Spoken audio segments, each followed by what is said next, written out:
Welcome to Range Rover's Design and Engineering Centre. My name's Johnny Smith and I'm going behind the scenes to meet some of the designers and engineers responsible for creating Range Rover's all-new, amazing Evoque. We'll be finding out just what it takes to turn an awesome concept vehicle into an awesome real vehicle. And where better to start than at the beginning, the design and prototype build.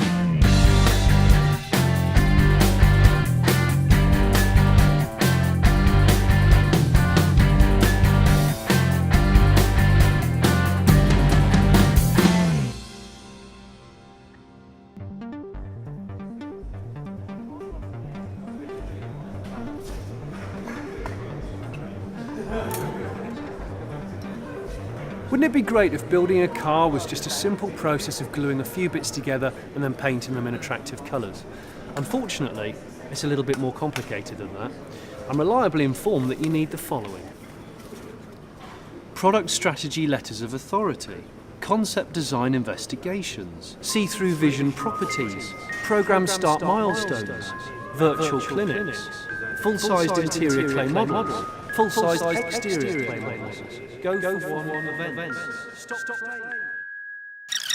And all that has to happen before you can even start to think about the cubing reference models and the CDRMs, customer design reference models. To tell me more about what all that means, I went to have a chat with Mr. Jerry McGovern. Jerry is Range Rover's design director and the mastermind behind the design of the new Evoque. The first thing I wanted to know was why he felt that the world needed a smaller Range Rover. It is the smallest, lightest Range Rover. Clearly that talks to a world that's far more conscious of sustainability. Now, we're not saying all our vehicles now are suddenly going to shrink. It's fairly true to say, however, all our vehicles will become much lighter and more fuel efficient, etc. And I can remember in some of the early debates about, oh well, we need to get more wheel travel, so that's going to change the profile, we're going to need to put the roof up at the back so we've got more. No, we've got to engineer it in a way that allows us to create this exciting, dramatic, totally unique shape. This isn't just about me on my own. I'm surrounded by some incredibly capable people, both designers and engineers. Things like this very dramatic falling roof and this very distinctive rising beltline, the waistline, is something we've never seen before. It talks to a sort of coupe-like vehicle, but it's still unmistakably a Range Rover.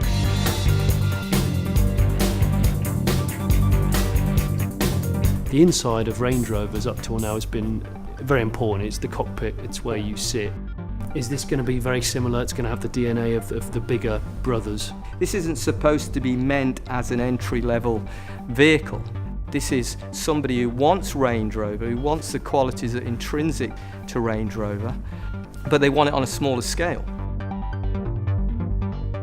It's going to have premium levels of quality that we probably wouldn't have seen in any vehicle of this size before. I personally have a high confidence level that this is going to hit the sweet spot.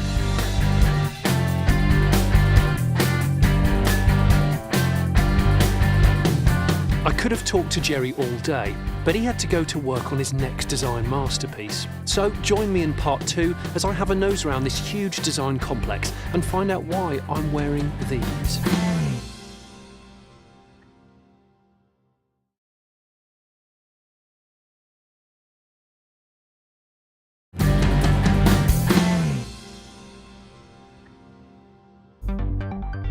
Talking to Jerry and meeting his team has given me a real insight into the design process.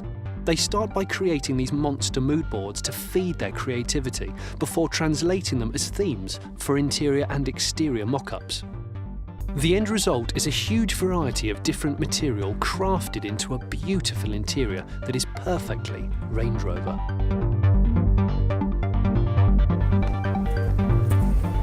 So, when everyone's happy with the overall theme, the designers team up with the engineers to do battle in a virtual world of vehicle testing.